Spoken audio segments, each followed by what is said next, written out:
Assalamualaikum warahmatullahi wabarakatuh.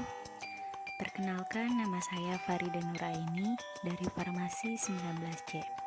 Di sini saya akan menceritakan tentang Karawang sebagai kota pangkal perjuangan. Karawang merupakan salah satu kabupaten yang berada di Provinsi Jawa Barat.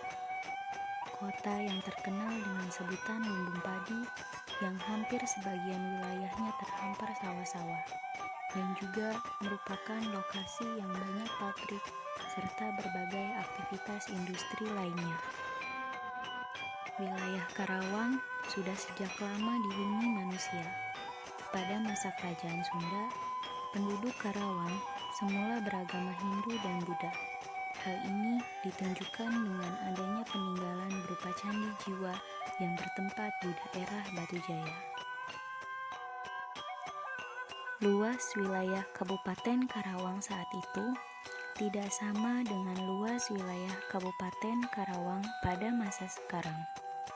Pada waktu itu, luas wilayah Kabupaten Karawang meliputi Bekasi, Purwakarta, Subang, dan Karawang itu sendiri. Pada masa itu, daerah Karawang sebagian besar masih merupakan hutan belantara dan rawa-rawa. Karenanya, ini menjadi salah satu asal-muasal nama Karawang terbentuk.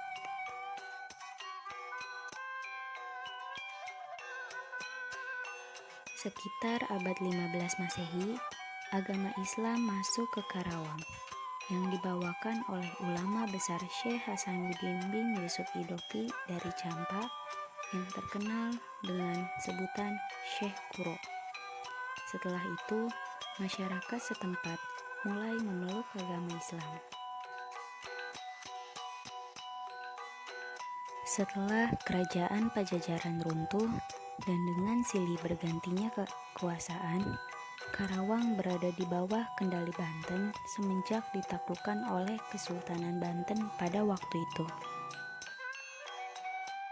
Sebagai suatu daerah berpemerintahan sendiri, tampaknya dimulai semenjak Karawang direbut oleh Kesultanan Mataram di bawah pimpinan Sumedang Larang.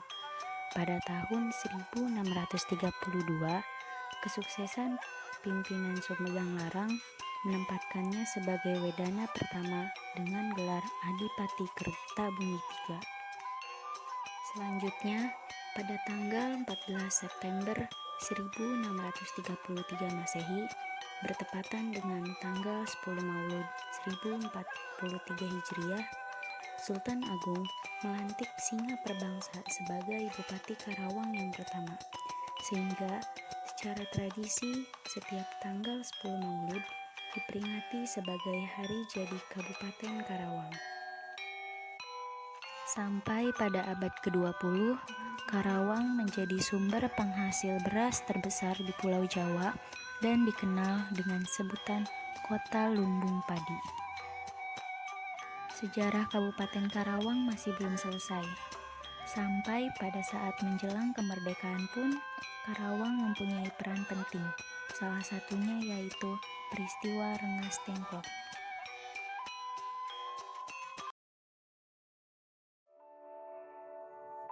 Pada waktu itu, Indonesia berada pada kekosongan kekuasaan setelah bangsa Jepang yang pada saat itu menjajah bangsa Indonesia menyatakan kekalahannya.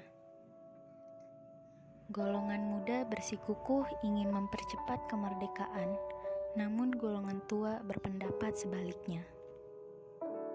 Akhirnya, pada tanggal 16 Agustus 1945, Soekarno dan Hatta diculik oleh para pemuda Indonesia untuk secepatnya merumuskan naskah proklamasi kemerdekaan Indonesia.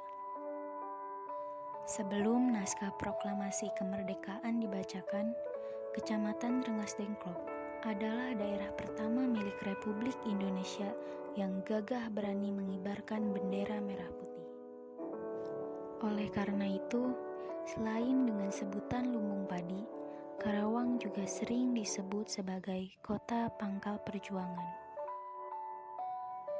Arti dari kata pangkal yaitu awalan, dasar atau permulaan, dan arti dari kata perjuangan adalah kerja keras dalam meraih hal baik.